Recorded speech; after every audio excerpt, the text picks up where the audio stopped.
A very good afternoon to everyone present here. My name is Hannah Sarsujan, and I'm a third-year student here at SAMC. And it gives me great pleasure to welcome you all to the first day of the Changing Landscape of Indian Media, a series of lectures on the digitalization of Indian media. On occasion, by the 75th anniversary of India's independence, the Symbiosis Center for Media and Communication, Pune, and the Birmingham City University, UK, is organizing a week of events and discussions around the theme, the changing landscape of Indian media. As part of the event, the series consists of academic discussions, retrospective film special events, and industry panel discussions spread over 3 days. As part of the event, we're also glad to organize a panel of eminent academic and industry experts on the theme of digitalization of media culture in India at 75. Discussion will aim to renew the urgency of understanding the factors and consequences of change that contemporary Indian digital media culture represents. Today's discussion, with the theme Digitalization of Media Culture in India at 75, is chaired by Dr. Baidurya Chakrabarti, the head of Department for the Audiovisual Department at the Symbiosis Center for Media and Communications, Symbiosis International, Deemed University, Pune. We're also honored to have with us the panelists for the event. We have with us Professor Madhuja Mukherjee, Professor for the Department of Film Studies in Jadavpur University, Kolkata, and an eminent filmmaker. Professor Rajinder Durga, Professor of Cultural Studies and Creative Industries, and the Interim Associate Dean for Research, Innovation, and Enterprise, the Faculty of Arts, Design and Media at the Birmingham City University. We also have with us Professor Vipul Parthasarathi, the Associate Professor for the Center for Culture, Media and Governance at the Jamia Millia Islamia in New Delhi, as well as Dr. Vibhuti Duggal, the Assistant Professor of Film Studies, School of Culture and Creative Expressions at the Ambedkar University, Delhi. The next day in the 3-day series of events will be held on the 4th of May. And on the 4th of May, we will have with us Professor Gayatri Chatterjee, an eminent film scholar and the author of numerous books, such as Mother India and Avara, to give us a brief overview and engage us in an enlightening discussion on the career and journey of Rishikesh Mukherjee. We will also have with us on the day SMM Ahuja, the Senior Vice President of Content at Fantico and one of the largest collectors of Indian film memorabilia, who will be tracing the journey of Indian cinema for us by introducing us to the intricacies of the history of the Bombay film industry through the exhibition of exceptional examples of film memorabilia. On the 6th of May, we have with us an industry panel discussion on the media, culture, and digital transformations in India at 75, which will be chaired by Professor Amitabh Dasgupta, the head of Department for Journalism at the Symbiosis Center for Media and Communications. The panel will be discussing the impact of the data-driven media economy and the fragmentation of content due to the democratization of audience accessibility of content. It will also look at themes such as the consequences of the rise of OTT platforms, the preference for regional content, and the overall global and digital transformation from an industry perspective by industry experts. The panelists for that event are Swadhin Patil, the head of production at the Ronkel Institute, Mumbai, India, Ms. Rashmi Lamba, the India Council lead, Gina Davis Institute on Gender in Media, as well as a filmmaker, producer, festival director at Mumbai, India. Sunil Raman, the India lead for state advocacy and external relations at the Bill and Melinda Gates Foundation. He was also a political journalist based in New Delhi. We also have with us Ashish S. Kulkarni, the founder of the Punaryug Art Vision, as well as the forum chairman at Pune, India. And we also have with us for that panel event, Supriti Malhotra, the Assistant Professor and the AEP Faculty in Charge at the Symbiosis Center for Media and Communications, Pune. I would now like to welcome Dr. Sriram Gopal Krishnan, the Director of the Symbiosis Center for Media and Communications, to inaugurate the event with his welcome address. Over to you, sir.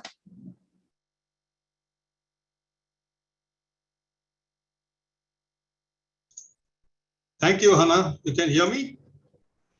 Yes, sir. Can hear you. Good morning in UK and good afternoon in India. It is my pleasure to welcome you all on behalf of Symbiosis Center for Media and Communications. I welcome all the speakers at this event and thank them for accepting our invitation. The response to this event, the changing landscape of Indian media, has been quite good, with registrations by students from various colleges. Our industry and academic partners are also responded to our invitation, and I take the opportunity of welcoming them also and thank them for their patronage. We like to believe that SEMC is the #1 undergraduate media college in India, not just because we have an acceptance rate of 5 to 6% with over 3,000 applications, not because our students have 3 internships of a total of 6 months in a 3-year degree. We are the foremost because we have a unique culture, academic rigor, skills orientation, faculty expertise, and experiential learning. Landscape is an appropriate word for this occasion. Such a geography will have its soaring heights, verdant growth, but also have these funny holes and dangerous ridges where things just disappear. That way, Indian media is multilingual. It is almost like having a couple of Europes all stuck in one peninsula. Perhaps we need more CLM events to understand it. India's digital footprint has grown because it is the cheap telecom costs, an often unacknowledged legacy of previous governments. Also because free data from an Indian billionaire in search of a monopoly, all which shows that our growth in digital media is an important milestone. There was a time when we used to think of monopolies, and in the 1980s, the concern was about newspaper chains like Knight Ridder and Gannett and how they're taking over the world. That didn't happen. I guess we have different type of monopolies up right now. And I'm sure, I guess some things don't change. It just keeps coming back in a different avatar. And I'm sure CLIM as a platform will successfully engage in much of the issues that face us. But for our students, it's a wonderful opportunity to listen to globally renowned speakers and researchers, academics who have made their mark in the entire studies of media. I'm sure we will be enriched by that interaction. Once again, I welcome all of you to the changing landscape of Indian media and request Hannah to take the proceedings forward. Thank you, Hannah. Thank you so much, sir, for inaugurating the event. We now have with us Professor Rajinder Dudra, the Professor of Cultural Studies and Creative Industries and the Interim Associate Dean for Research, Innovation and Enterprise, as well as the Faculty of Arts, Design and Media at Birmingham City University. We now welcome you, sir, to give us an address. Thank you so much. Hello, Hannah G. Thank you very much. And thank you for all the behind the scenes organization. Good morning from England, UK, and good afternoon and namaste to all of you joining from wherever you are around the world. We're really, really thrilled and pleased to be hosting this event as a co-event with SEMC Pune. So really thank you very much to my wonderful colleagues Vedriya and Supriti, and thank you Sri Ramji for that wonderful opening. We're really, really thrilled that BCU is a partner with SEMC. And this happened, you wouldn't believe it, maybe several months ago when we met on an online call and we decided to think about possible initiatives between the UK and India and between our two organizations, not least in the 75th year of celebration, what this means for progress, what this means for development, what this means for looking back critically perhaps, but also looking forward. And this is where we came up with this idea of the changing landscape of Indian media. And I must say that the colleagues at SCMC Pune have really been first rate in terms of the organisation, professionalism and skills. So thank you very much to all the staff and students behind the scene, colleagues like Hannah, Suprati Vedra, who've really helped make this happen. So at Birmingham City University, I've just stepped down as the interim associate dean, I'll be glad to say. So one less huge administrative task for me to do, so I've stepped down to that. But I am the Professor of Cultural Studies and Creative Industries at Birmingham City University, where I teach across subjects like film, media, cultural studies, digital humanities, popular music, and I kind of research on various research grants and projects. At BCU, I arrived in 2016, and in 2017, we set up our BCU India group. This was really to consolidate and bring together a number of colleagues across the university, both in the arts and humanities and in the natural sciences, to think about all our projects under one umbrella group, one umbrella organization, to do with India. So whether that was India in the subcontinent or whether that was India in the diaspora, as I'm sure as many of you will know, there's a huge population of India diaspora the world over, but particularly in the UK. And I'm very proud to say that the city that I'm in Birmingham, there's a wonderful, wonderful, thriving Indian community of various linguistic registers, different cultural, caste and creed presenters. So the plurality that is India in India also lives and thrives overseas. But the media is also important because it can also be a conduit. It can also be a form of communication, and particularly as we move into the digital realm. So I'm really, really excited and looking forward to the panel discussion and conversations today. So please do join in with your questions and comments. We hope it will be a stimulating conversation. And for more details of our BCU India group, just go to the Birmingham City University website and type in the search engine BCU India group. And there you will see the range of areas that we work in, from the arts and creative industries to my area, to augmented reality, virtual reality, to fashion and textiles, flood risk management, sustainability, and so forth. So once again, welcome on behalf of Birmingham City University. Really thrilled, and it's wonderful to be collaborating with our colleagues at SCMC Pune. The weather is 15 degrees here. I know it's really, really warm in Pune, so I'm just hopefully sending some breeze your way so that we can have nice, cool proceedings. And I understand we're going to show a short video now, if that's still correct, a video that's been put together by the students at SCMC. So back to you, Hannah. Thank you.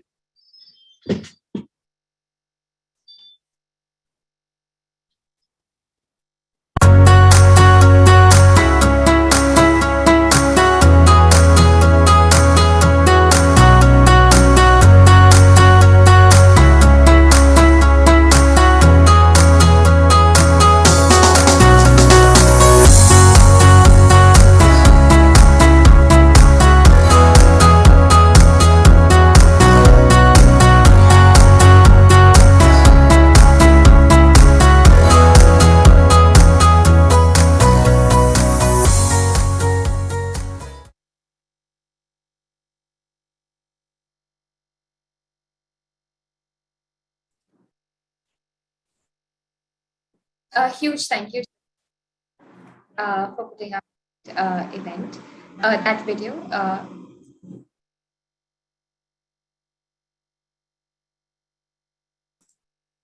All right. So now we have with us a brief overview of today's discussion. Today's discussion will be about the digitalization of media culture and India's shift towards a digital automized structure consisting of its own historical intricacies and possible futures. The historicity of these discussions are also key to understanding the changing landscape, while also provoking discussions on the periodization of Indian digital media, as well as the obsolescence and emergence in contemporary Indian digital media culture. With a keen eye on the contemporary state of digitalization of media culture, especially in India, the debate would also center upon potential new questions that might need to be asked in order to grasp the dynamism of the changing landscape of digital media culture, as well as its impact on the user communities across the world. It gives me great pleasure to now introduce to you the chair for today's panel discussion, our very own Dr. Bedurya Chakravarti, the head of the department for our audiovisual department here at Symbiosis Center for Media and Communications. Sir is an assistant professor He has been awarded doctorate degrees in the field of cultural studies from the English and Foreign Languages University, Hyderabad in 2016.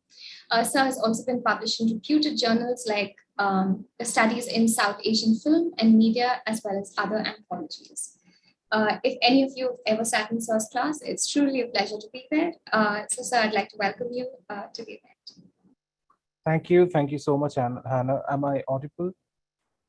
Yes, yes, you are. Okay. Okay, let me, so today I am going to chair the panel on digitalization of media culture in India at 75. So welcome all. Let me first introduce you to the panel members. Today, we have with us Professor Madhuja Mukherjee from Jadavpur University. I will talk about her a little bit later.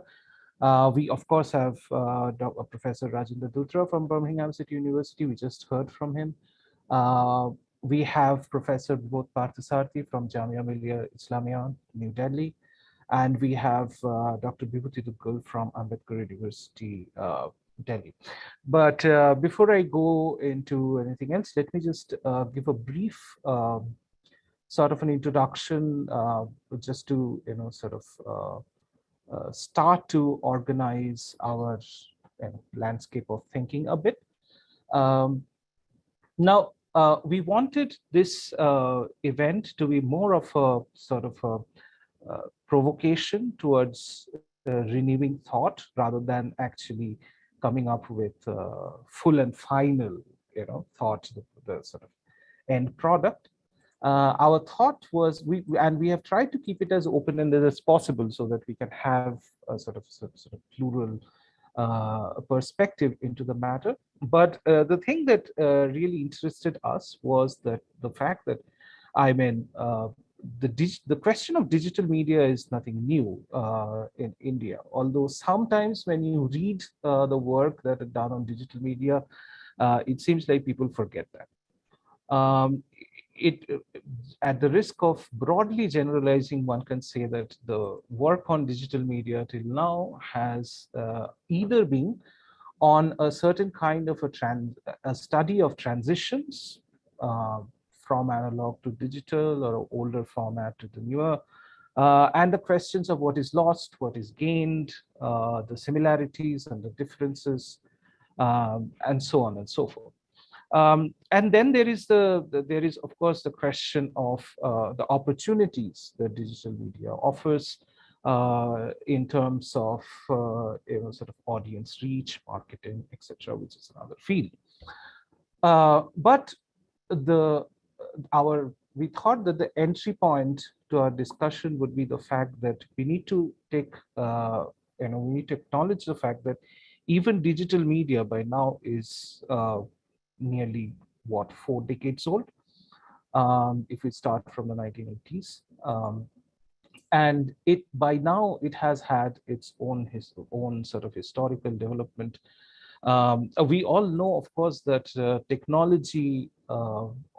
new technologies always produces new subjects, new subjectivities, new ways of being and belonging, and as well as alienations.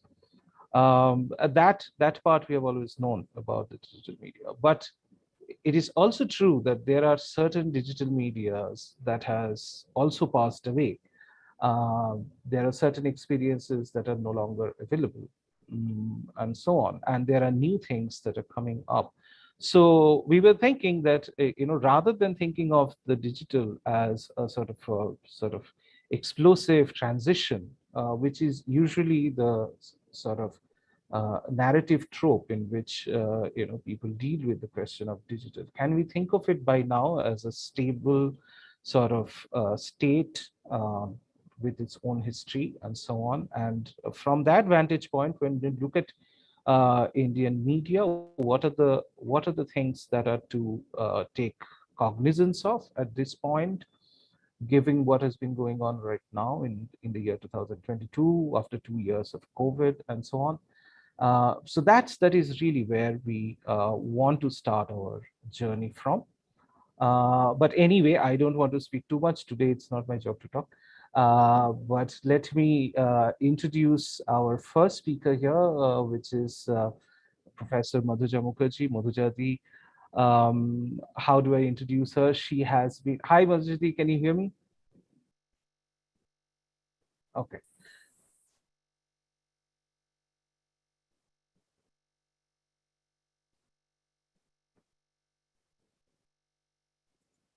Now, to give an official introduction to Madhujadi, she's a professor of film studies at the Jadavpur University, as you heard.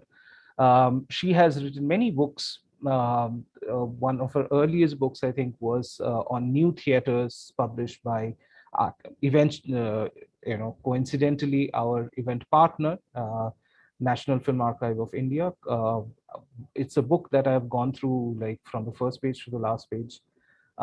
She has produced an incredible anthology called Voices of the Talking Stars, sort of singular work in the sort of, the bibliography of Indian film studies, and so on. She has written many books, but she is also perhaps one of the very few film study scholars who can claim at a sort of holistic engagement with theory and practice. She's a very eminent filmmaker. She's a graphic novelist, and she is an extremely, generous person. We have all enjoyed the fruits of her generosity. So with that, I think I will hand it over to Madhujadi. But we can't hear you, I think.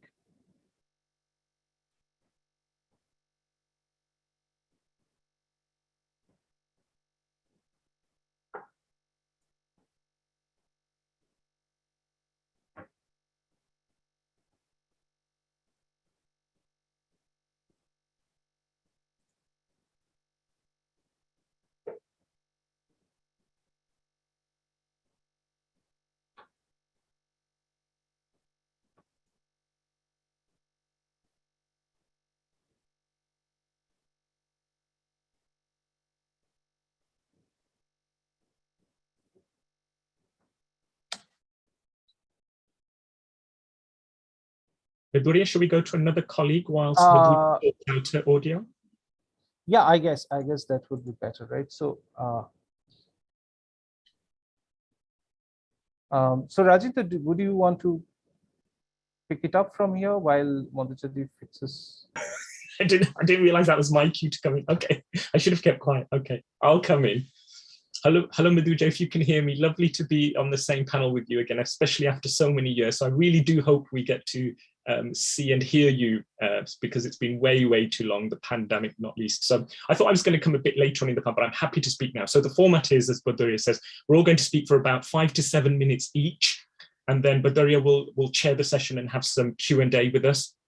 And then the floor will be open for your comments and questions as well. But obviously, if you don't feel okay coming on the screen and asking your questions, please do put them in the chat box, and our colleagues at SCMC, Pune, will channel the questions to the chair as well. Okay, so digital media landscape, but there is absolutely right. It's not a recent phenomenon. Although I think what has been happening is that the exponential increasing use of digital media has perhaps been on the rise, and there's certain statistics on various global reports and audits have shown this around the world, not least in so-called developing areas of the world, and not least, of course, right across India as well. And I think also what's interesting is our understanding of digital media, social media, new media is quite increasing as well. And that's quite important for us, particularly in a context like today, and with our students at SCMC and at BCU, who are both making products in and through the digital media, but also who are thinking about this. And really, in terms of thinking about the digital media, I want to talk here from the vantage point of the diaspora, particularly myself with ethnic and cultural roots from India, from the north of India, from the Punjab, and traveled to various parts and had friends and families in various parts of India, but also how the diaspora in India, so that is second, third, fourth generation now, even my nieces and nephews as they're growing up, who are increasingly drawing on cultural resources, on popular culture, on televisual, whether it's Netflix, whether it's Amazon, whether it's Z5 and so forth, where they're drawing on these references for points of popular culture and entertainment. Now, why might that be the case? Well, let's think about the issue of representation. The digital media is really important when we think about representation. So who is representing whom? Who is telling stories about whom, and who gets access in front of the screen and behind the digital productions as well. This is also complexified because I suppose in the analog age, or even maybe 20, 30 years ago, it was largely men, and it was largely certain types of men of certain class, of certain caste, and of certain color, particularly in the UK context, who were controlling and telling these stories. Now we've moved to a moment where literally you could produce, as we all know, from our smartphones and from our bedroom, that idea of the bedroom DJ or the bedroom influencer with a few contraptions. And actually you can have now mobile production units, which are your kind of team, whereas before in the old age, we needed kind of big studios, and to some extent we still do. But as you know, those on Instagram, on TikTok and so forth have their own kind of mini setups, and that's how they kind of provide and move forward. But I also want to situate my 5 minutes in the landscape of the last 2-3 years, and why digital media, and why we need to think about digital media in terms of its past, present, and future, where it might be going in terms of representation, where it might be going in terms of ideology and content, is so important. Well, over the last 2-3 years, as we all know, we lived through, those of us who were lucky and fortunate, we survived through a pandemic. And in some cases, we're still living with the ramifications of that. During the pandemic, we saw digital media usage, both for information, misinformation, and the sharing of new content rise exponentially. Interestingly, though, whereas Netflix is doing quite well in different parts of the world, and it'd be interesting to see and hear how it might be doing in India, but in the UK of late, the subscription numbers are now dipping. So is this that as we're coming out of the pandemic, as people are moving back to other forms of old entertainment or old media, as it were, what are the subscription models for these new digital media and this digital landscape?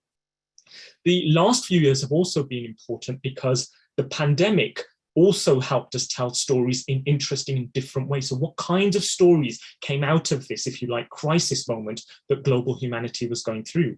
Alongside the pandemic, we also saw the global health and environment crisis, which had been going on for a number of years, but became exacerbated over the last few years. More globally, we saw movements such as Black Lives Matter, which coincided during the pandemic. We saw Time's Up, the women's and gender movement across Hollywood, but its proliferations in different industries as well. The LGBT movement was very prolific as well. And also issues around caste and caste matters was also prolific. So why am I mentioning these? Well, these were pivotal moments for us to think about how digital media responded to these issues, both in terms of representation, both in terms of galvanizing these in terms of political, social, cultural movements, but also who were the people telling the stories? Did we go to our conventional news channels, or were we actually looking through different portals of information? And this is where misinformation also came through, whether it was misinformation about coronavirus and its effect, or misinformation about various racisms and so forth, or actually whether it was people bypassing that in different and interesting ways. And also, was digital media experienced similarly or differentially by all? I would argue, and I think the data supports this, it was very, very much differentially, not least in terms of class. We just have to look at India and its demographics in terms of its tier 1, tier 2, and tier 3 status. And also think here about the jugaad cultures, the piracy cultures, the ways in which people were hacking. And there's a term which comes from kind of a new media study about thinking about digital media, of how we not just only watch the media, engage with it, but perhaps we're using it and doing interesting and different things with it, from hacking through reusing it. And this is where I just really want to, in the last 2-3 minutes that I've got, is just think about how we might, as scholars, as students, as researchers, and as critical, discernible producers of digital media, think about that history. So we've got this history of the kind of the analog to the digital, and we could kind of trace that anything from, if you like, the post-war period in the UK to post-war period to the last 20-30 years in India. This could certainly be done from pre-independence to post-independence, and particularly of liberalization from the mid to late 90s and onwards. But also what's interesting here is thinking about debates and terms from film studies. So what's happened to things like the audience? Think here, and let's not forget television studies as well as here, because we're now looking at screens. Here I am talking to you through a webcam, through the wonders of the internet technology, via my laptop, and we're connected in this space today. So television studies is also interesting in the notion of how screens, from smartphones to tablets to PCs, also are part of this mediated and digital landscape. And then, of course, there are issues such as, or terms such as remediation. So this point, coming back to what Beduria says, that digital media isn't just something that's new, but actually it perhaps draws on technology that we've used in the past, whether this was facsimile technology, whether this was Morse code, whether this was binary code, which then became more digital, which then gave us more opportunities. And here then, so thinking about it technologically and thinking about how we might study it from the past, present, and future, let's now think about the issues this gives us in terms of the ideas and the representations. So is the digital media landscape giving us this sense of proliferation, this sense of access to different identities of where we are, here in the UK, connected to India through the diaspora, or in India through our various regions, and how we can tell different kinds of stories? But also, in what ways are dominant forms of oppression and structure still in place that we need to think about? In what ways are some of the big global conglomerates still part and parcel of running the digital media scape? And in what ways can people really bypass and tell their stories in plural ways, which allow them to allow their voices to be authentic, but also allow their voices to reach beyond their bubbles? So the digital media landscape in the context of India 75 is an opportunity absolutely for celebration, but also critical celebration, pause and thinking. And with that, I hope I've come to my 5-7 minutes, and I'll pass back over to Beduria. Thank you.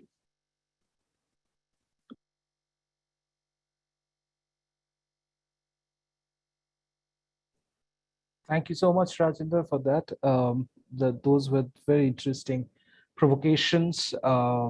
Indeed, we need to think about, what should we term as an audience anymore, and that question. Also, the sort of historic trajectory of that question, because if you go back to the 19 like mid 20th century, when the television debate was going on, film and television, which was another question about the crisis of the audience, right?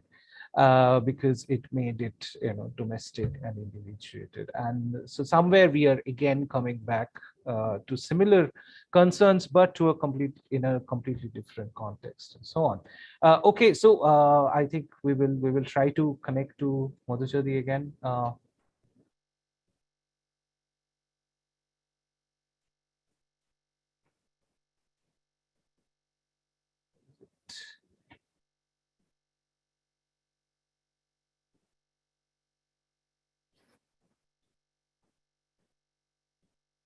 Okay, so I guess she's still having trouble in getting connected. So I think we will shift to the next panelist.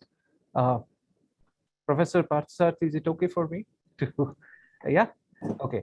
Let me introduce to you Professor Vibodh Parthasarathi, who is an associate professor at the Jamia Millia Islamia University at the Center for Culture, Media and Governance.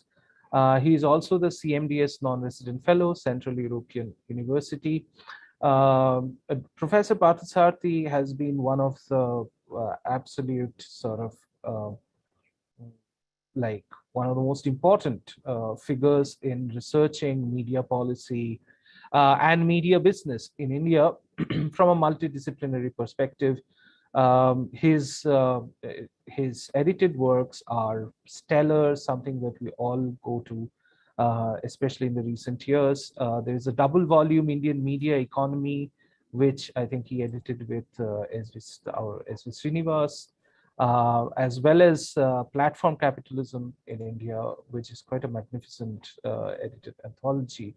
So we would want him to bring us an insight into the sort of both policy as well as the business question, the sort of media ecology question into today's panel. Over to you, Professor Parthasarathi. Thanks very much, Chair, for having me here. And it's a very, very provocative note that was circulated by your team, both as a description of the panel and as a brief to the panelists here.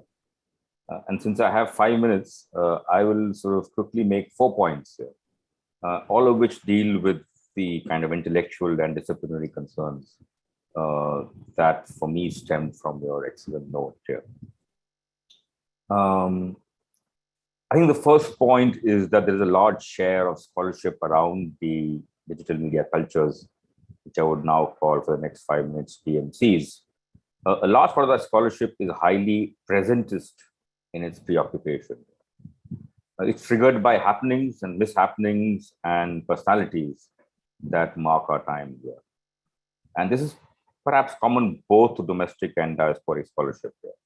So, for example, over the last few years, there's been a profusion of publications on cultures of digital political communication around elections. If these are not thick enough, then such research may analytically and methodologically impede grasping the past of such practices here. Secondly, the presentist approach does not help much in identifying elements of continuity here. So for me, questions would be, how do long-standing practices marking the Indian media landscape, such as informality, audience fragmentation, monopolization, how have these shaped the DMC? Some contributors in my recent book on platform capitalism, which we talked about, have sought to historicize the platform phenomenon, rather than simply considering the digital practices spawned by commodity, entertainment, and governance platforms as being totally novel forms of market systems. And I think moving away from this presentist sort of obsession would also help us ponder over questions of the periodization of the Indian media culture, which is again something that the note rightly underscores. The second big point is about my observation of kind of medium-centric approach that still dominates both teaching and scholarship on the digital media. This is most obvious, for example, in studies on the news media, which continue to imagine newspapers, broadcast news, and online journalism as distinct fields here. These three sides of journalism seem to have got associated with three shifts in our post-colonial political economy. In fact, for me, there is a clear celebration of these shifts in almost all research. So there's a big celebration in the shift from newspapers to broadcast news 30 years ago, and more recently from broadcast news to online journalism. And I would be, in a sense, very cautious to try and celebrate these shifts here. Excuse me. Our medium-centric approach also tends to limit examining DMCs within the wider media economy, and more importantly, within the still wider mediated economy, which in a sense is also a characteristic of India of the last 1 decade. The third sort of concern for me is that there ought to be greater concern on matters of justice in research of the DMC. In addition to Rajendra's most welcome emphasis on who is telling the stories, I would like to ask, whose digital media cultures are we studying? And this is vital if we recognize the many ways in which digital media cultures have unfolded in India's highly stratified economic geography.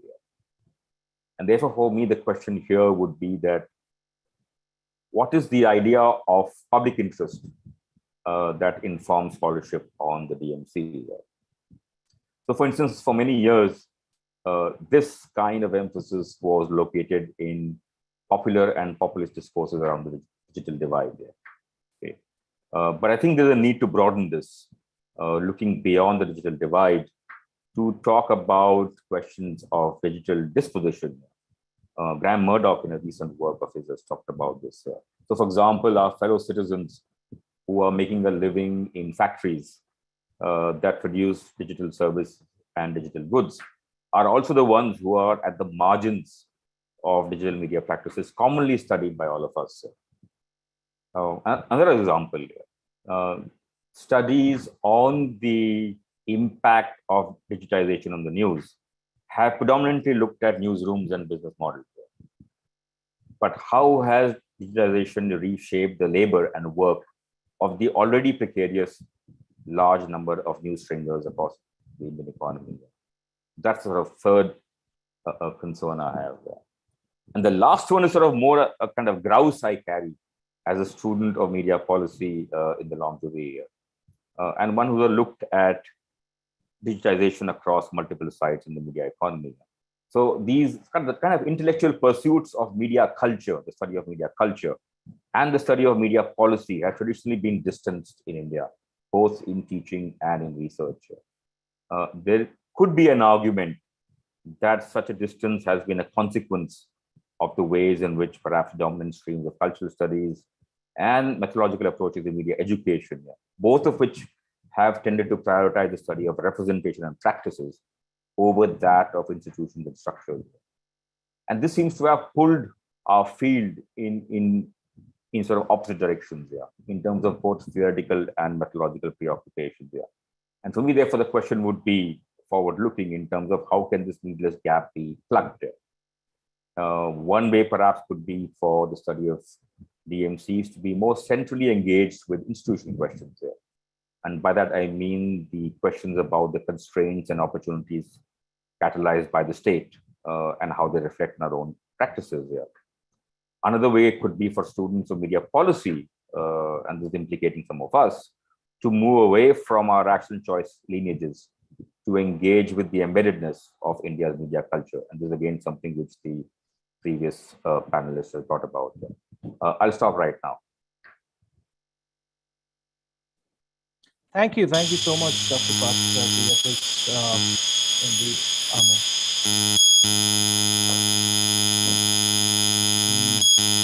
Real bad sound, Bedoria. There's a real interference sound. Yeah, there was some sort of an interference.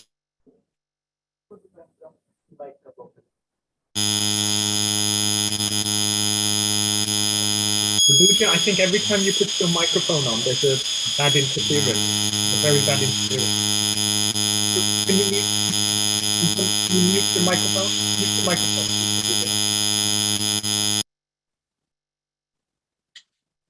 That's better. Bedoria, back to you.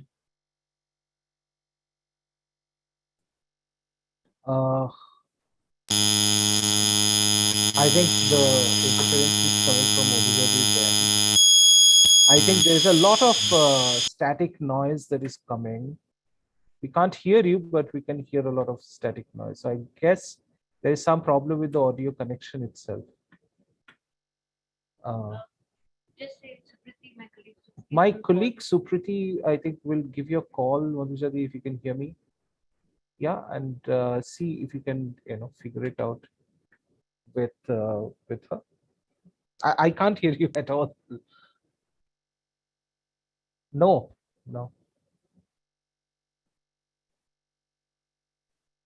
Okay, so to come back to Dr. Parthasarthi's very thought-provoking discussion about, so those are the provocations that we need to keep in our mind, and we will come back to that during the question answer session. These are very, very important thing to think about. For example, the idea of institution in digital media. I guess one of the ways of historicizing, I mean, from my perspective, one of the problems of the reasons why we don't think about institutions so much with digital media is because of the very beginning of the sort of digital media, writing about digital media and the sort of narrative around digital media that was created in the 1970s onwards in US, which was this sort of libertarian, anti-institutional, free internet discussion, where it has produced this sort of, this binary, which perhaps is false, between the free, the digital as the free and unfettered and so on. There are these adjectives that come back in almost all works about digital media. On the other hand, We are all aware of the the sort of institution and institutional interventions into the question of the digital media, ranging from internet blockout in certain places, which is fast becoming a dominant state sort of device of, I don't know, control, but also the question of digital sovereignty, which is doing its rounds around the world. Various states want to talk about it, but that again beggars the question that it almost produces this narrative that the state doesn't have sovereignty over this sort of unfetteredness, this sort of boundaryless thing, and that needs to have boundaries. And we probably need to question those easy narratives, those easy ways of making sense of things. Okay, so as Madhujari is still having problem, let's shift to Dr. Bibhuti Duggal. Bibhuti is an assistant professor at the Ambedkar University, Delhi. She's a very old friend. We have been, I've been fortunate to know her for quite some time now. She's one of the most acute, film scholars of our generation. She was awarded her PhD in cinema studies from the School of Arts and Aesthetics, Jawaharlal Nehru University. And her work has been published in edited anthologies and journals like from Sage, Taylor Francis, Oxford University, and I would ask all of you to check out their recently co-edited volume called Film Studies and Introduction, which is perhaps the first book that has been written to introduce the very idea of film studies in India to to a large student base for the first time. It's a very, very important, path-breaking kind of work. She also looks after the very important film journal that we have, Bioscope. So with that, Vibhuti, I hand it over to you. Thank you both of you. I'm really, really flattered with that introduction, and I'm not sure that it really belongs to me, but thank you. And thank you for asking me to join you today on and with a panel which I have grown up reading. So I've cut my teeth as a research scholar in sort of reading my panelists, and so it's quite an honor to be here. I'm going to put together a few points primarily from the context in which I work, which is around audio media and histories of audio media. And I feel that I am one of the people guilty of what we both pointed out, which is sort of turning our attention to or focusing on the question of practices, or at least trying to focus on the question of practices rather than representation. So my comments on audio media and the question of digitalization within Indian media perhaps are prompted by a few things that certainly emerge in the here and now and in the present. So for example, the importance of voice-based applications on the mobile phone, the emergence of listening devices or transformations of mobile phones into listening devices in the form of Google Assistants, but also in the form of smart speakers, a world which has Alexa and Siri and and Cortana and so on and so forth, and which is, while certainly perhaps a world that is in the Indian context predominantly, at least as far as smart speakers concerned, predominantly it's one that belongs to the more elite portions of Indian society. Voice-based applications, on the other hand, I think, particularly as available on the mobile phone, have had a far greater purchase and a far more widespread use, particularly if you across classes. I'm thinking here predominantly of urban environments, but I imagine it also to some extent spills across. So that leads me to then questions of overlap between digitality and orality. Orality here not with an AU, but orality here with an O. So what is it, particularly with questions of voice-based applications, with questions of sound, and the rise of these kinds of applications? Is it allowing for a bypassing, especially in certain classes and certain communities, of a quote unquote process of literacy in the sense of reading and writing? And how is this working out? What does it mean for us to think? So it's what are these kinds of questions of overlap? And that brings us also to some extent to something that came up in the concept note, which is questions of both a sense of a historical of the digital, but also, or not just of the digital in and of itself, but also of questions of continuity and discontinuity across a longer durée in especially when we consider something like sound, broadly speaking, whether we think about the voice or we think about music, and what that means for, or what that means specifically in the context of the digital, especially now that we have started talking of the digital, not just in terms of production, not just in terms of the appearance or disappearance of questions of materiality, but we started speaking about the digital in terms of the emergence of the algorithmic, especially with platforms. And what does it mean when we start thinking about the relationship between sound and the algorithmic, particularly in and from spaces such as India?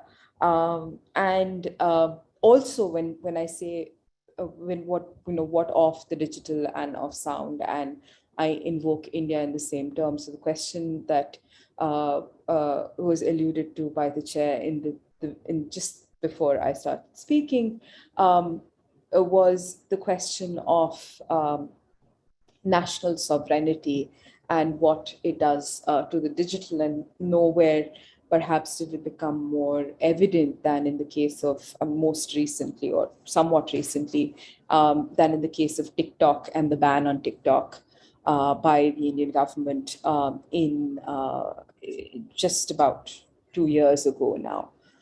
So it's within this within this frame that I'd like to just briefly remark upon, just give you a very broad stroke kind of historical perspective of a particular relationship between music and the digital in India. And in this case, I would sort of take perhaps a more like a 30-year kind of broad scale rather than a 40-year one. So because in a certain sense, one of the earliest moments of digitalization for music in India starts taking place with the mid-late 1990s and the early 2000s.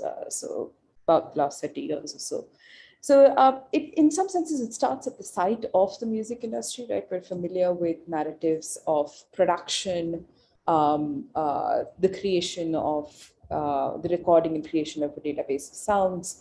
We're familiar with other transformations that took place that affected not just the broader, not just the film music industry, particularly as we know it. And by the film music industry, I'm thinking across regions. So I'm not just thinking of Hindi films and Hindi film music industry, but also how this influenced the music industry across linguistic contexts and regional contexts, and similarly adjacent practices that brought the entire industry, that brought the industry together, whether it was, for example, in the figure of DJs using pirate softwares, MP3s, and so on.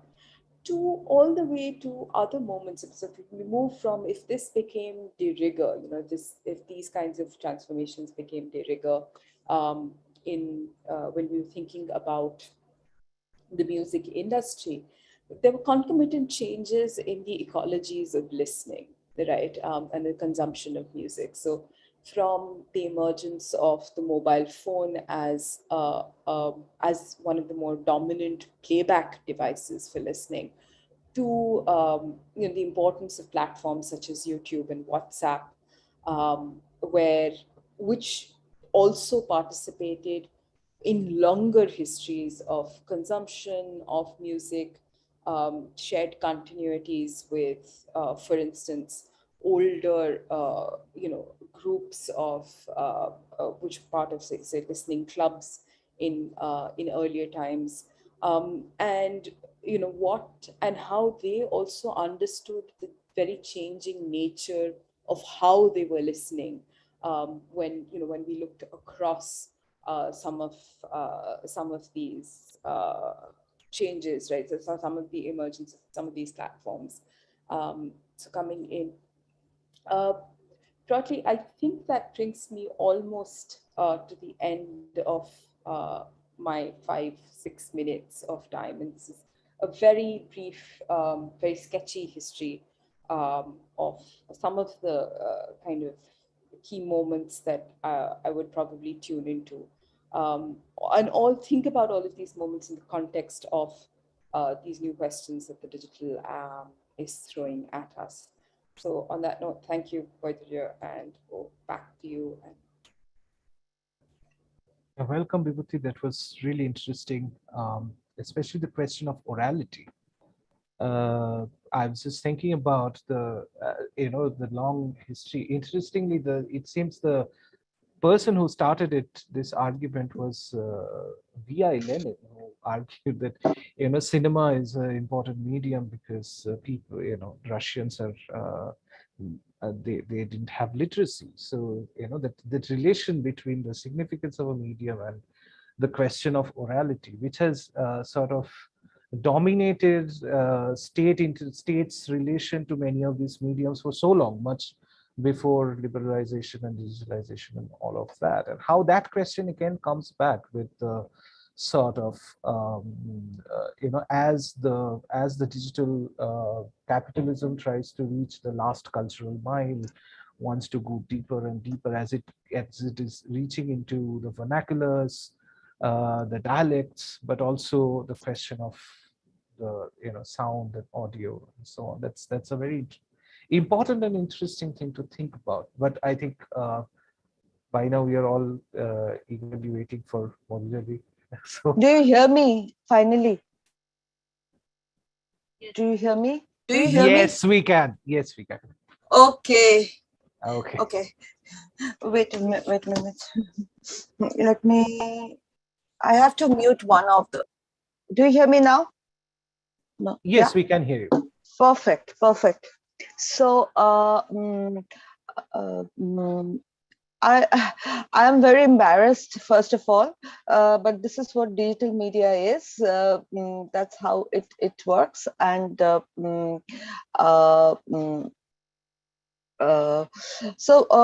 what I wanted to talk about is basically respond to the kind of note that Mojujo has thrown up, and respond to especially to my previous speakers, particularly Rajinder. So I will talk about cinema practices, and I'm trying to understand. In that regard, in fact, I had a kind of a PPT. If I could share, let me see if it is shareable. Do you see it? Fantastic. Yes, we can. Yeah, from the current slide. So yeah, perfect. What I wanted to, basically addressing Boitaju's note and actually the organizers' note about how to historicize, and I find that extremely interesting that by now actually it is like one of my friends' son had responded that he had seen a floppy and he said that you took a 3D print of the save icon. So yeah, the floppy is the 3D print of the save icon. So, but I remember when we were doing research and all that, and when we talk about digital, it is indeed on 20 years. So in that regard, we have discussed and exactly what we want to bypass or we want to skip that part is the various kinds of conversations that we've had around technological transformation, the easy availability of consumer technologies. And I myself have written about the local video industries and about music video industries, but also in the context of what we need to address perhaps is in the context of the pandemic, that the emergence of new viewing portals and the major shift in the viewing cultures, that major films are online and therefore a relationship with viewership. But yeah, we know about the evolving relationship with the media forms. If we had also, I think one of the points that I would like to raise, and these are connected but different points, is that digital platforms and the digital media is a huge kind of an archive and a repository of the older media. And during the pandemic in particular, my research, my archive has been the YouTube, let's say, and the films that are available in the fragmentary forms, and we can begin to think about what does it mean to find a material on the digital platform, and how does one do the research. In fact, not only the Indian Cinema.ma kind of project, but the kind of vast material that may be available. So it is basically about manifold engagements. That is like the part one, but obviously we are talking about, we've had many discussions on aesthetics, on circulation. Films have been made in as early as to 2001, and about the materiality and the absence of it, the digital data, and basically the end of cinema as we knew it. And this sort of auto colorization of Potter Pachali could be one of the interesting ways of understanding what digital practice means in our context. So I want to focus in draw your attention, and I've been thinking, because I've been on and off various film festivals with my film, that along with the video industries that we talk about in the context of cinema practices, is the growth of independent cinema with the DSLR camera that is available. And especially there is a discussion about the democratization of the media fields, the successes of films like Sexy Durga or Pebbles internationally. So on one hand, there isn't any structure as such about looking into the digital practice. We are still talking about conceptually, but it is hard to talk, historicize it in the ways in which we historicize or periodize cinema or cinema practices. That apart, I was looking at the various the ways in which independent cinema practice with the availability of digital technologies become meaningful. So these are some of the screenshots of, let's say, the International Film Festival of Kerala, in which my film was also there. So there was Indian Cinema Now category, Malayalam Cinema Today category, and then let's say Kolkata Film Festival that just got over yesterday. So there is an Indian language films category. There is a Bengali panorama category. There is also a short film category, and also something called Unheard. But I am beginning to think, how are films being made? What is digital practice? How are, media products being circulated? Those are the questions. And as I look, especially to this kind of new formations and media cultures, I'm thinking of collaborations and networks, and it seemingly seems, it constantly seems to me that on one hand, while we are talking about democratization, much of the cinema field, the sort of expanding independent cinema field that we are talking about, exceptional films that we have seen, let's say I have been watching in the last few weeks or days, is operating like what I yesterday said, like a boys band, in the ways in which a cinematographer, a music composer, editor, they come together. And if we go back again in looking into the names, and it is really hard to find, despite there are certain caste and gender that you will constantly find. These formations are happening. This is just one screenshot, but you can see that these. Madhusari, sorry for interrupting you, but the presentation has not gone ahead of the floppy and the save icon thing. So Okay, then yeah, I'll now just we can end, see it. Yeah. I'll just end it, and I will quickly run through it. This So I was talking about all these, and mm, yeah, this is important. The end of cinema as we knew it and growth of independent cinema. So and the kind of screenshots that I want to show from the major film festivals and the names and the formations that are happening. So in that regard, what I want to talk about, that on one, or alert the researchers and friends present here, that on one hand we talk about a sort of a rhizomatic growth of the video industry in across not only South Asia but across global South.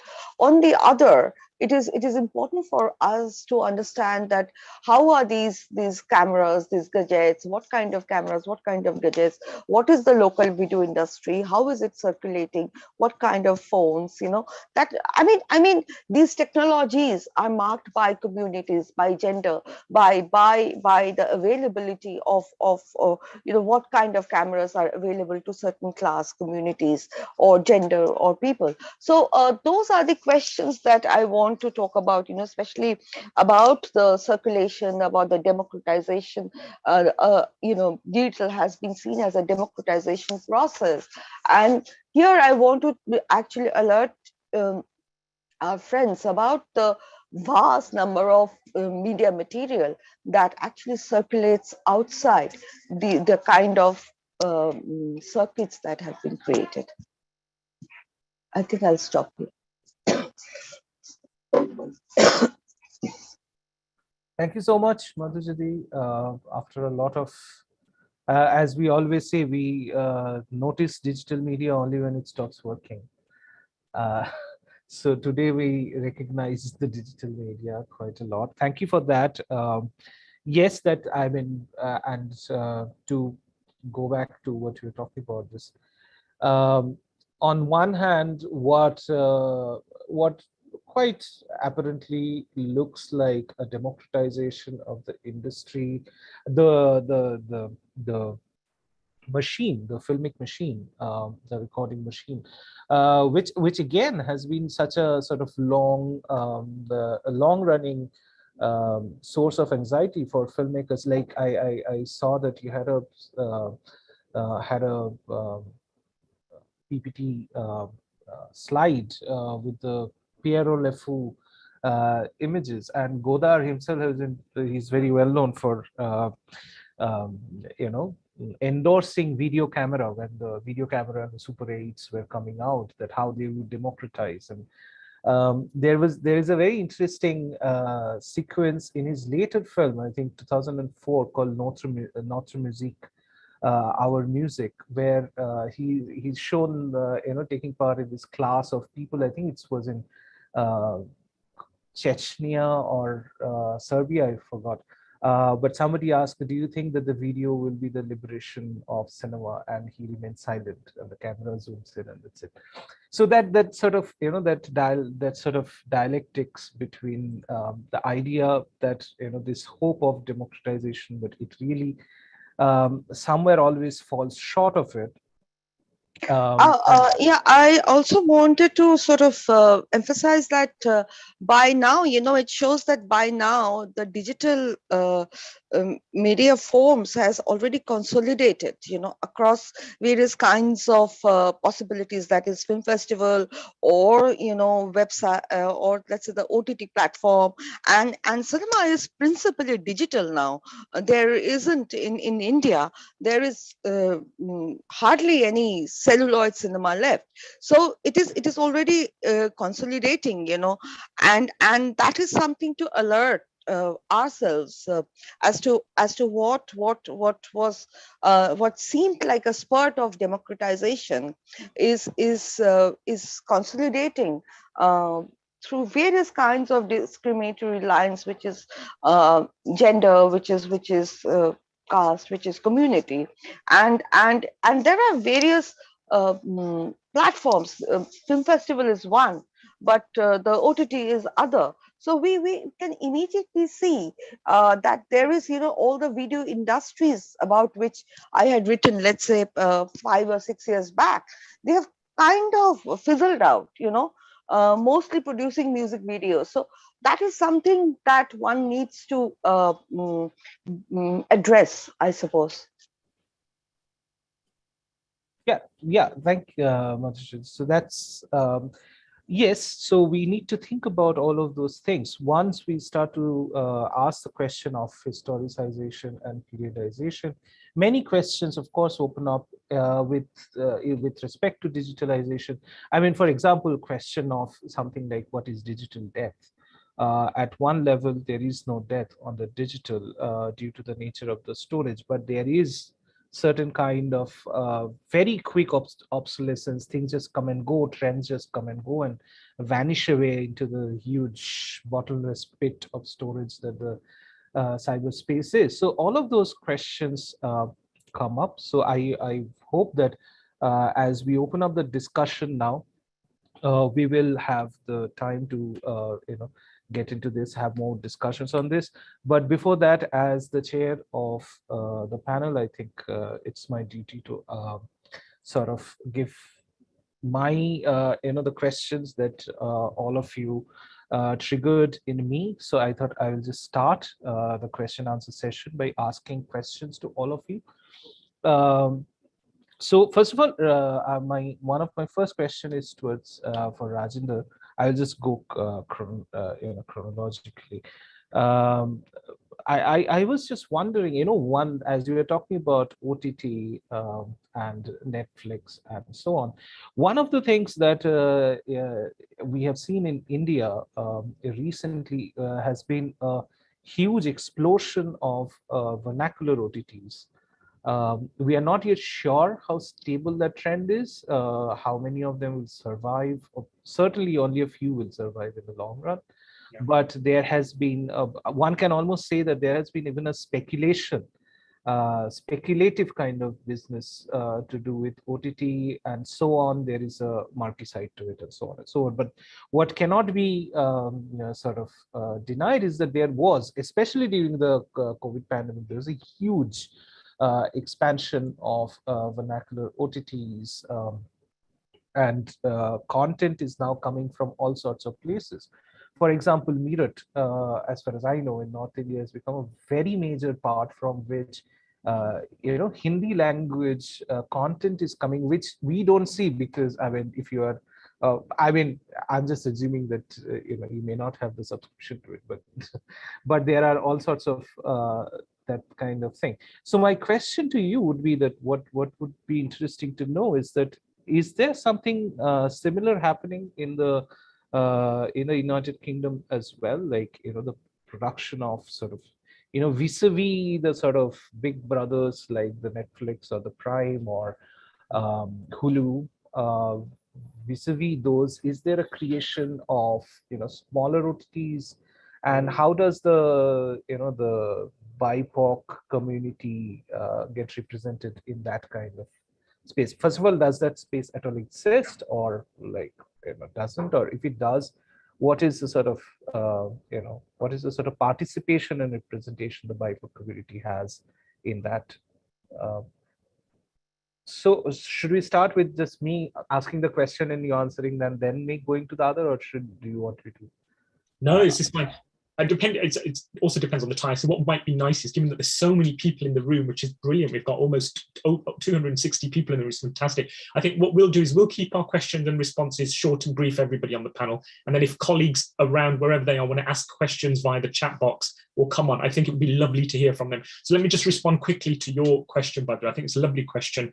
So yeah, so one of the things I think we think about the digital is how to kind of critically analyze and study the digital. And one way is the very question that you posed. So the last, and I deliberately use the last 2-3 years of the pandemic as an actual moment in time in the digital as a living repository of our history right now. It's a ripe area for us to do all kinds of internet research, classic-based research, to think about, well, actually, where is the digital going? What is our relationship to it? And what kinds of images and content came out of it as well? So it's a nice way of almost kind of stopping and pausing and saying, okay, when we talk about digital, what do we mean by the digital? Actually, for me, I'm going to look at the digital during this phase or this period, which could be long historical, or actually it could be historical within this moment of the last 3 to 5 years, say. And so in what ways is the vernacular model a sustainable model? One really hopes it is, but again, the data and the trends will show that. And will the vernacular be usurped by the Amazons, the Netflix, and the Z5s of this world, where they see, that's interesting, and so let's now try and produce kind of Hindi Urdu content, but with a bit of vernacular to try and kind of emulate that model. And that happens the world over, where there are kind of interesting subcultural trends, subcultural content, whether that's class, gender, politics, algebra, whatever, and then somehow the mainstream asserts that. Within the UK context, what's really been happening is that people have been vociferous and active right from a very young teenage. So as soon as they've got kind of smartphones in their hands and they realize there's an Instagram, a TikTok culture, and a way to make my friends laugh and influence them, in inverted commas, that's where the content starts getting produced. And actually, even the big producers, you may or may not have picked this up in the global media, but the BBC is currently under threat right now. We're talking about whether it should have a license fee or not, or whether it should move to the pay-per-view model. So even something renowned the world over, the UK's BBC public service broadcasting model is now currently under threat amidst debates about deregulation.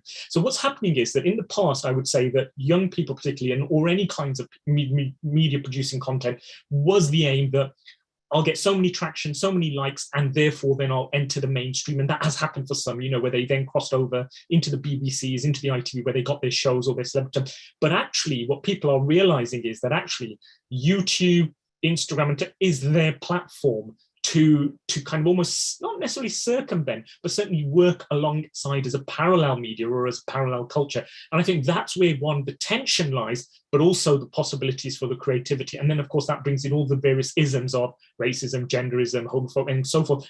In what ways does that operate in these spaces when we move from the vernacular kind of rising up?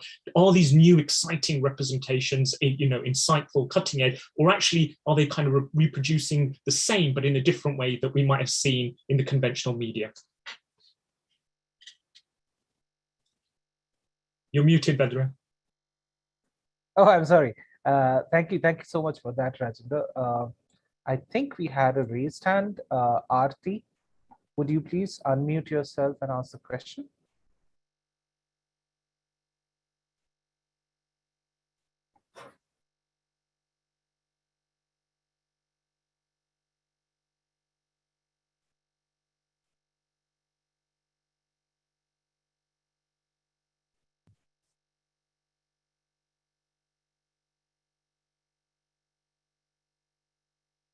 No, Aarti's gone quiet. Yeah, I guess so. Yeah. They can also put in the chat box. So if they don't want to come on the mic, they can put their question in the chat box. And if not, then we can go to the other panelists' bedroom. Chair's prerogative. Yeah, so we have a question from Preetha Chakraborty here. So let me read it out. This is for Madhujati, which is considering that there are fantastic independent films also coming from women, persons from non-normative gendered identity, as well as from Dalit groups, the last especially in Tamil Nadu. Is it possible that it is not about availability or access to gadgets, but rather to networks, caste, class, institutional networks that operate in and determine the lineups of these film festivals? We can also see alternative film festivals coming up largely online, but also offline to address this lacuna, often under various umbrella identities. Can we think of this not as a particularity of digital media, but how cinema has historically been produced and distributed and in India? Secondly, is it possible to imagine a reformation slash democratization of the mainstream festival space rather than alternative formations? Uh, thank you, Pritha. What I precisely that's what I wanted to emphasize, the networks.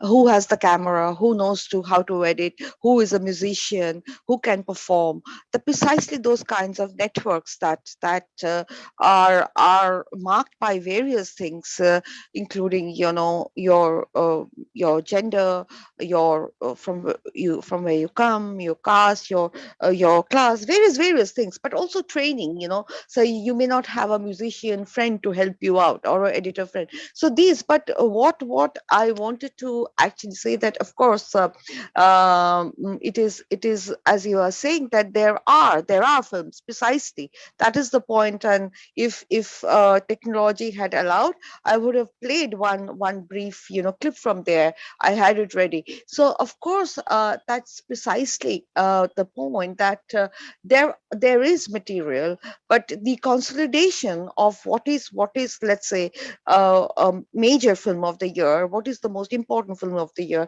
what is the most exciting film of the year, because now everybody has the technology. It is the network that has to be, as though you have to break through that. So that is precisely why I mentioned that it operates like a boys band, that you have to have a group, as it were, some kind of a network. And institutions are a network, actually.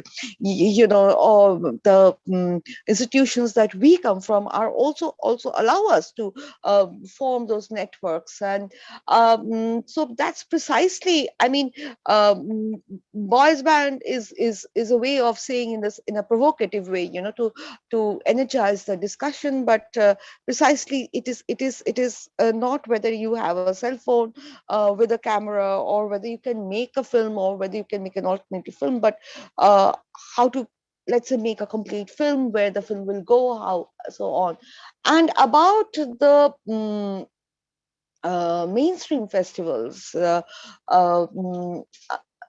that's a, I mean, a really larger questions. But I think the alternative is, in my understanding, is that just as there are a range of alternative film practices, there are a range of alternative festivals which are circulating, which are already here for almost 10 years. So that itself is I think, breaking the barriers.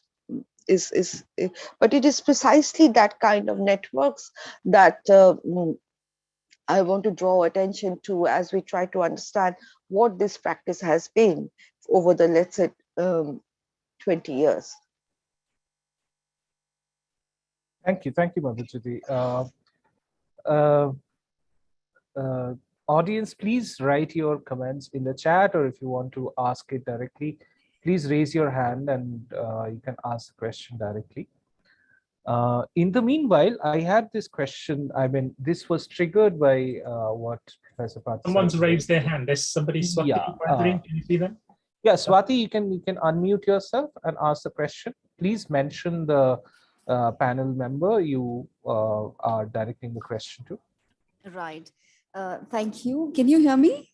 Yes, we can. Yes. So my question is to Vibodh Parthasarathi sir, and he had mentioned about labor in his 4 points that he had raised. Oh, okay. So my name is Swati Bakshi, and I'm from Westminster University in London, and I'm a PhD candidate. So I've been a journalist for a long time with BBC World Service and All India Radio and Doordarshan as well. So I just wanted to give a context to the question of labor that you were mentioning, and precisely from the perspective of journalists, because this is one of the most, I think, ignored area of digitization in India, of newsrooms particularly, how the transition has actually happened.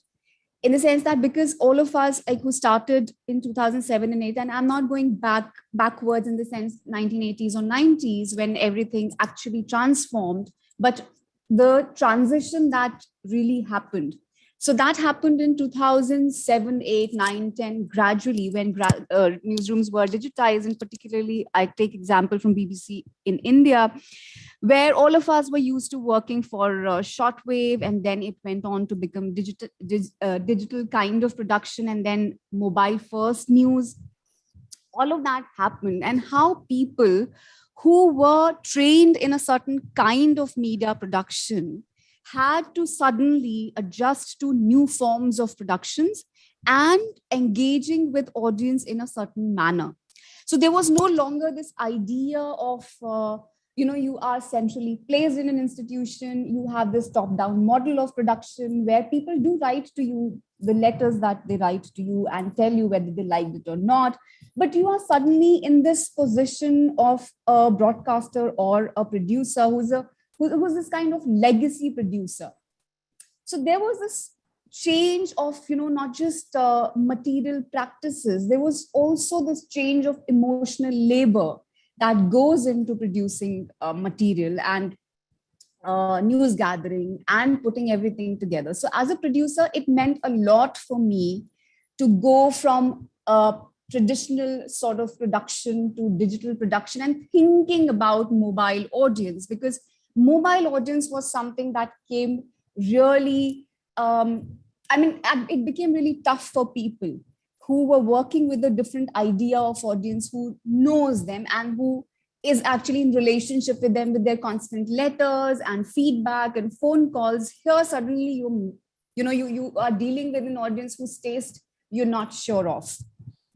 So the question of labor and production, not only from the perspective of this new kind of content creation landscape where you have influencers and that a different kind of digital economy that erupted, but sort of that I would say intermedial connections of production.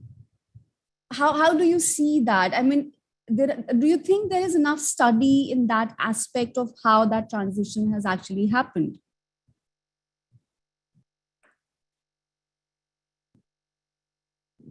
Yeah, if I may, Chair. Yeah, sure. Yeah. So thanks for this. I mean, it's so thanks also to acknowledge the fact that labor in the press has not really been studied enough. So of course, the big question there is the kind of de-skilling and reskilling that has been precipitated by digitization. So that part is, in a sense, the kind of understudied part beyond business models, and actually also what happened inside the newsroom. So the kind of de-skilling and reskilling that happens in the newsroom, which is the formal sphere.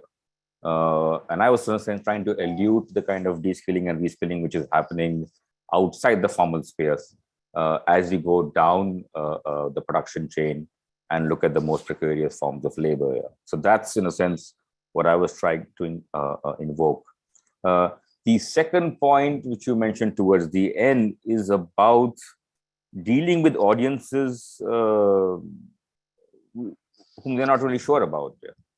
And in a sense, for me, perhaps this goes back to the newspapers in the 19th century. Were they aware of the audiences that they were talking to? Or even going back to sort of satellite television. How aware were they of the kind of audiences they were talking to? And perhaps that's where the kind of bidirectionality brought about by digital networks has given some idea to those in the newsroom about who their audiences is there. The question, of course, there is that this kind of feedback on audiences is also highly mediated, precisely by the kind of sort of networks in the sense that enable this kind of feedback. Yeah. So we do know more about audiences, what they like, what they dislike, how they move from one side to the other. But is that information what a journalist wants to know about their audiences? Yeah. So we have this sort of, a kind of information paradox in that sense, what I've called there, that you have tremendous information about audiences, but is that information relevant to those who are producing news here, to those who are investing in news, and so on and so forth? Yeah. So that perhaps would be my frame to actually try and look at the kind of problem that you are raising here. And then, of course, I mean, the last part that, that kind of research, of course, is extremely important. Yeah. It's difficult. It involves a difficult kind of field work rather than just sort of sitting in newsrooms or doing interviews with those who are designing business models. Yeah. But perhaps that's the kind of the margins of the digital news economy that we need to know much more about. Yeah. Precisely because there are issues of justice, in a sense, which are embedded there.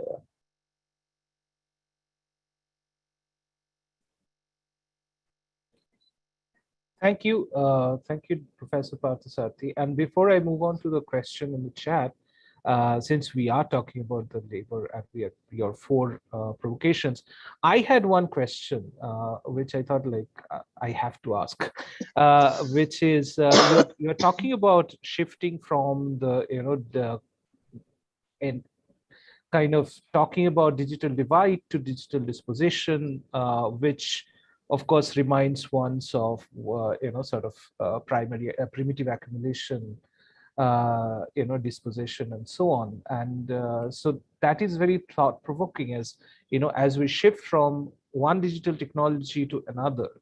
For example, how we have shifted from sort of computer-based internet to the smartphone. Aren't these also a sort of moments of a certain kind of broader dispositions and so on?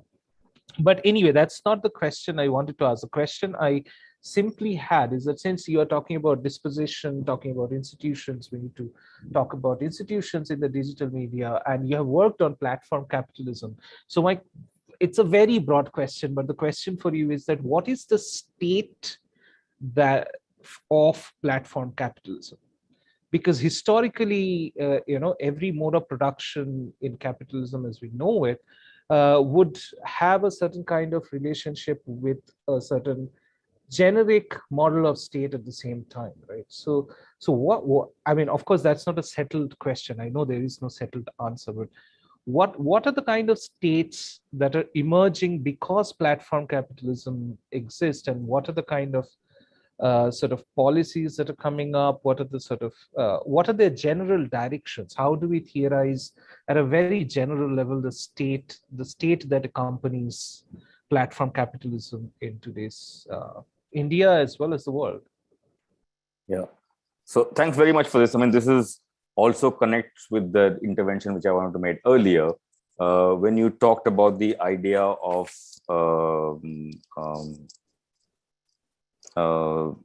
the media as a kind of speculative activity, or that at least the word which you use. Now, of course, for me, the kind of mass media has always been a speculative activity, right from the early years of Hollywood and so on and so forth, and comes to other sectors as well. The last sort of round of speculation we saw was in the broadcast industry in the 1990s and 2000s, where everybody was punting about this. And of course, this has then got augmented with the different types of actors who are now speculating in what we call the platform economy.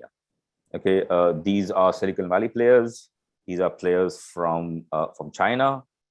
These are players which have been brought together by consortiums from within India. So in a sense, for me, this kind of speculative lineage of the media is something very well playing out when we talk about the idea of platform capitalism. Yeah. The second aspect there is the issue of the relationship between the state and platform capitalists. Yeah. Okay. Again, that relationship, in a sense, has many parallels to the past. Yeah. There is one relationship of the interventionist state. Yeah. Okay, and therefore trying to sort of shape platforms in the personality of particular kind of states. Yeah. So, TikTok, in a sense, what was sort of evoked earlier, that's an example of the way in which the Indian state wants to impress upon its own personality on a certain kind of interactive platform. Yeah. Similar things, of course, are happening in China, Russia, and perhaps very strongly in different ways in Western Europe as well. Yeah. The other response of the state to platforms is what I, in a different kind of context, I'd call that a response of considered silence here, which means that the state chooses not to intervene at certain sites of the value chain of the platform. Yeah. Okay, and that, in a sense, then provides or results in a particular kind of dynamics that platform sort of moves into. So, both looking at forms of intervention and silences by the state, in a sense, that's what results in the kind of platforms that we encounter. These are not entities which exist a priori in that sense. Yeah. And for me, perhaps that would be a more potent way of looking at the state's role in shaping a particular personality of platform capitalism, which could be perhaps relatively unique to India. Yeah. The last part, of course, of that which is in a sense the kind of big argument I've made elsewhere, that platforms essentially are market systems there, and they have sort of reformulated pre-existing ways in which markets have functioned there. So they are not necessarily producing new commodities and services there. They are reformulating the markets of pre-existing commodities, tangible commodities, non-tangible commodities, the way in which social interaction happens. Yeah. So it's not that social interaction was not happening before the advent of Facebook. Yeah. But Facebook has then reformulated that market of the social and given it a particular kind of rendition there. Again, going back to the issue of, let's say, governance platforms there. So when we talk about money platforms or biometric identity platforms, the state has been involved in the realm of money and in the realm of identity for a long period of time. Okay, but platform capitalism, in a sense, then tends to reformulate not just the priorities of the state, but the way in the state sort of chooses to collaborate with certain kind of actors, both market actors, and I may also act extra market actors in reformulating these platforms. Yeah. So that, for me, in a sense, is perhaps the kind of more rounded way of looking at platform capitalism, rather than getting perhaps seduced only by the kind of affordances that platforms tend to provide us as users. Thank you so much, Professor Parthasarathi. There are two questions in the chat. Both are for all the panelists, whoever wants to respond. The first is from Professor Swapna Gopinath. She writes, "Thank you for the interesting discussion. I was thinking about the culture of political branding over digital media spaces. The proliferation of such patterns is quite overwhelming. Would you like to comment on this? Any panelists?"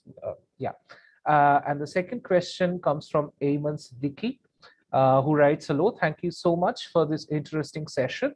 Is it possible to elaborate just a little bit specifically on, if I may call it, cultural imperialism and homogenization by global conglomerates in terms of entertainment industry and platform economy? And what are the commercial interests embedded in this? How has Netflix and Amazon Prime tried to make it ways in the Indian market?" So that's Ivan's question. And so political branding and the sort of global hegemony of Amazon and Netflix. Bebdi, do you want to say anything? But if you don't want to, that's fine. But maybe an opportunity for Bebdi to come in as our panelist.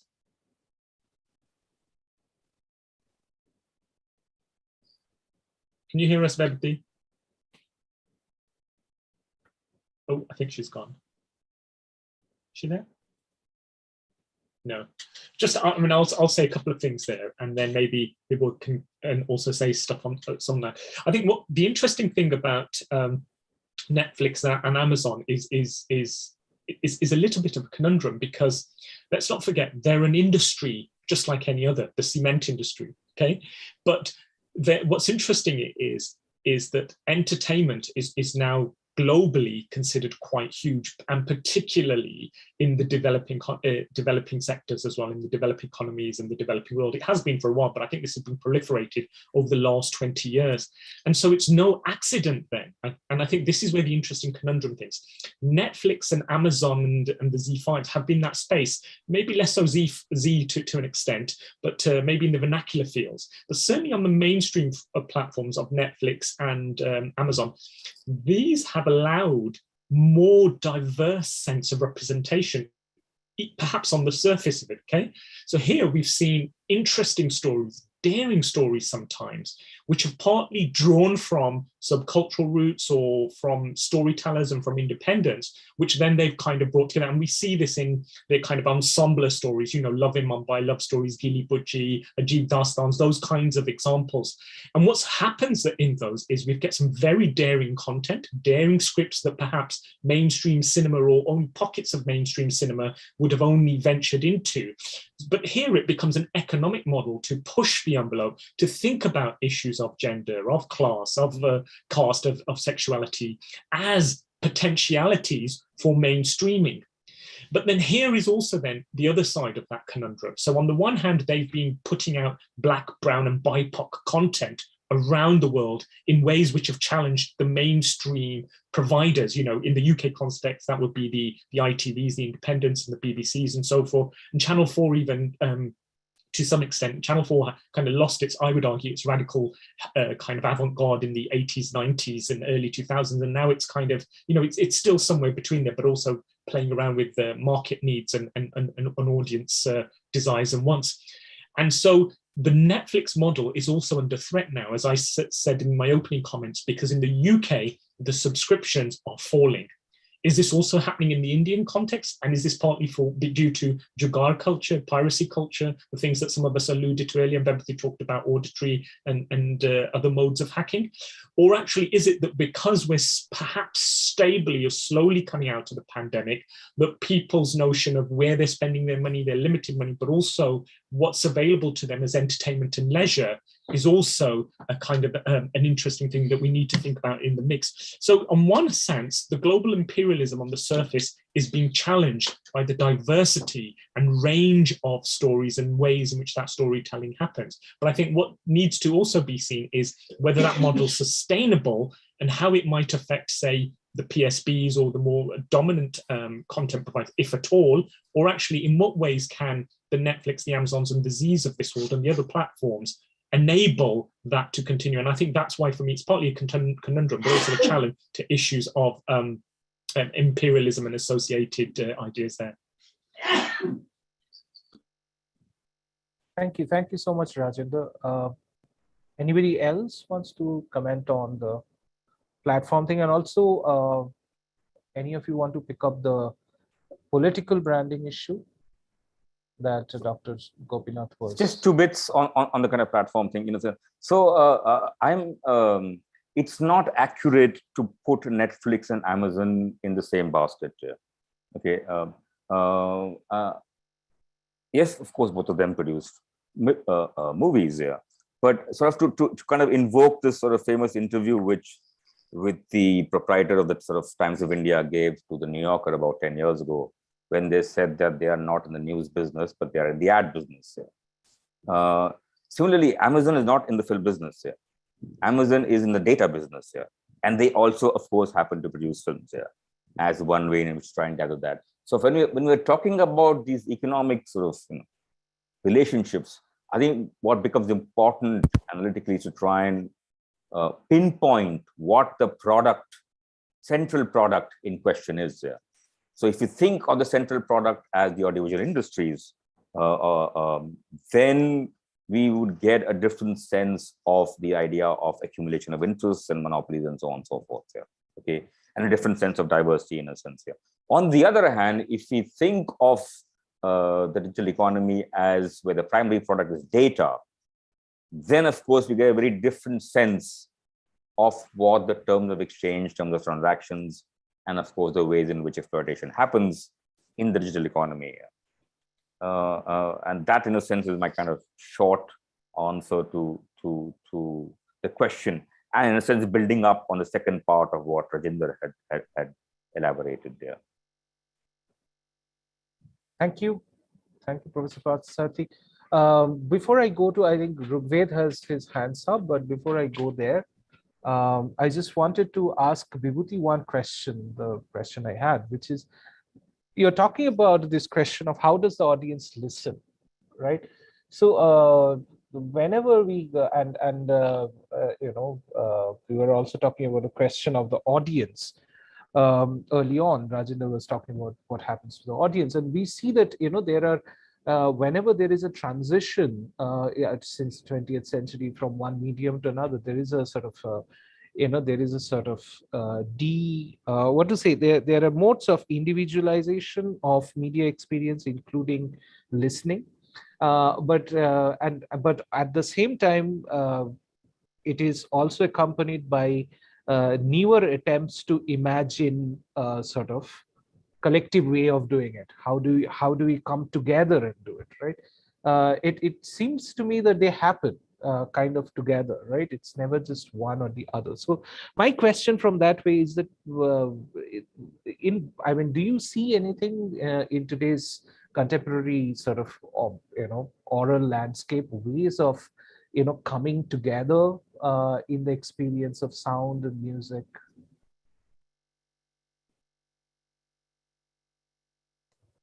Thanks, Vajra.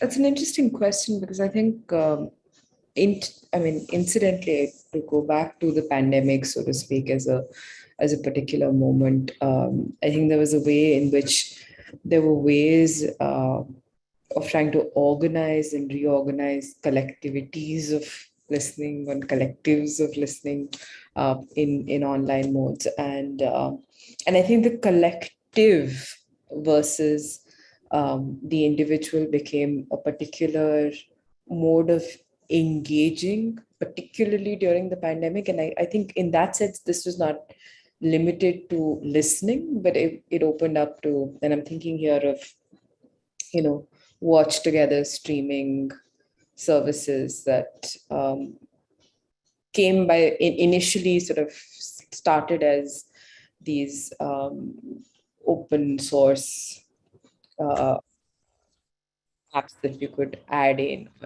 plugins that you could just put onto your browser and so on, but very rapidly became things that Amazon and Netflix actually picked up, had these watch parties, etc. So I wonder if that's one kind of way in which new kinds of collective processes of listening, viewing, etc. are taking place.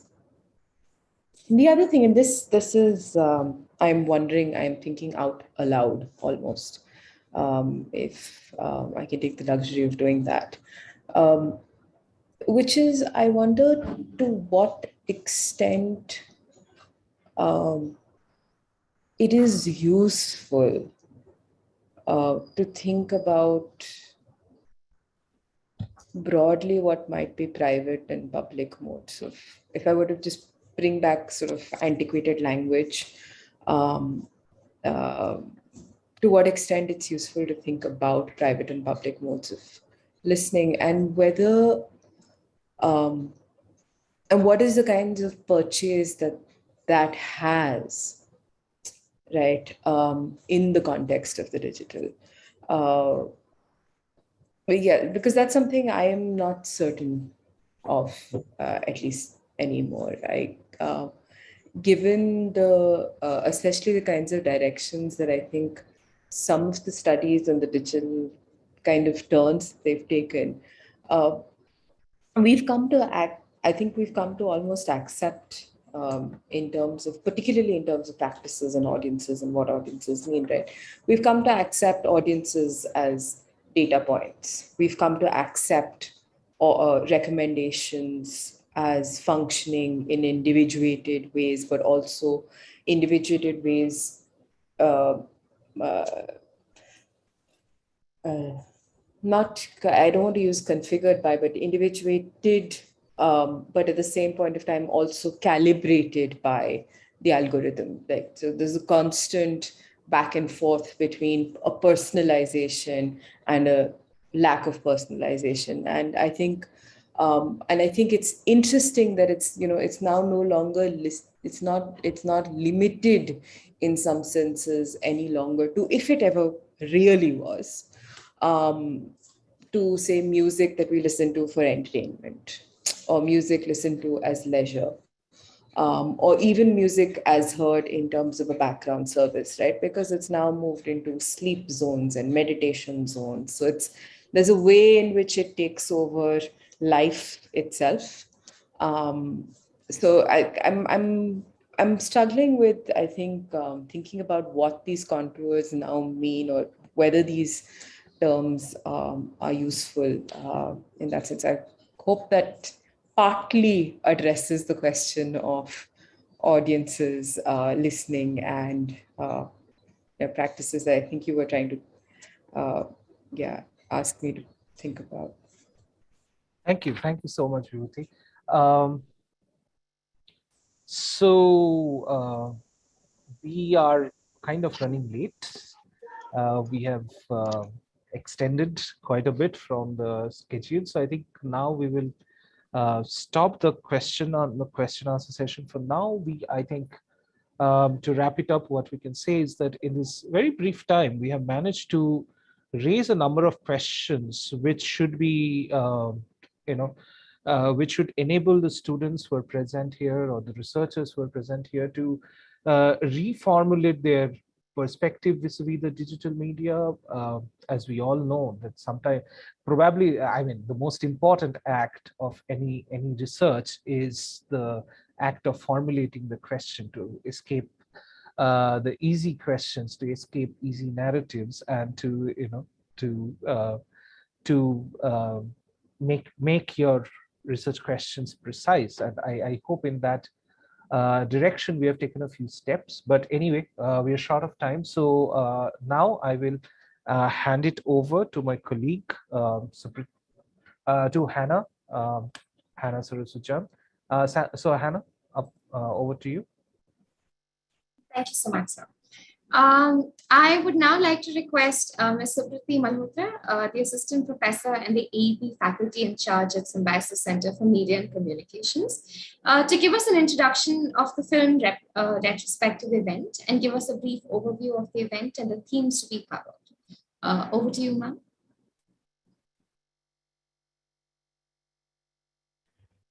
Thank you, Hannah, and thank you all the panelists who took the time to join us for this discussion. I'm afraid that we only had 20 minutes and we've already gone past it. I'm Supriti. I'm somebody who loves watching films, who loves making films, and also from the perspective of just joining academia and learning to articulate the study and analysis of cinematic nuances. It gives me great pleasure to introduce to you the film retrospective on Hrishikesh Mukherjee. I'm probably the kind of person who's watched more commercial cinema in terms of Hrishikesh Mukherjee's filmography. And the reason, I think, is because my parents are divorced. Years ago, they were separated. Years earlier, they were going through, the difficult aspects of a difficult marriage. But one thing that always was common was we would have the weekend movie special. The family would come together, and whether it's Satya Pe Satta, Golmaal, I'm trying to remember all the names, forgive me. But Satya Pe Satta, Golmaal, Chupke Chupke, Khoobsurat, these are films that made me laugh, and they still do. The reason for that is I think it is about Hrishikesh Mukherjee's, ability to tell complicated stories about dysfunctional families, about communities trying to resolve conflict. Maybe it's just the fond memory of a child, and that's part of cinema, people finding escape through cinema, finding human and emotional connections through stranger stories. So that's, I think, generally looking for meaning in life and cinema. And as we begin celebrating the 100th birth anniversary of Rishikesh Mukherjee. I hope that you enjoy the experience of some of the most cherished films of Rishikesh Mukherjee. And before we begin, I'd just like to, have you watch a tribute montage to Rishikesh Mukherjee and enjoy the festival. Thank you.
Thank you.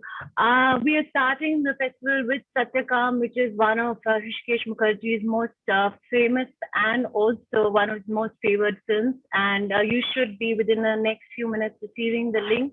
I also want to thank the National Film Archive of India, which has very kindly shared their copy of Satyakam with us. And I wish you a very evening. Happy, enjoyable experience watching the film, a nice evening, and I hope to see you on the 4th for our next session with Professor Gayatri Chatterjee, who will talk about Rishikesh Mukherjee, and also SMM Osaja, who is going to talk to us about Hindi film, Indian film over out there. So have a nice evening. And thank you, everybody, again, and also Eid Mubarak to everybody. Thank you so much, and thanks to all the panelists for this wonderful, wonderful discussion. We from SCMC and BCU hope that we will have the occasion again to have a conversation like this, and probably for a longer duration and so on. So I think the journey will go on, as the show will go on, as Raj Kapoor used to say. And on that note, I think we can end the program. Thank you. thank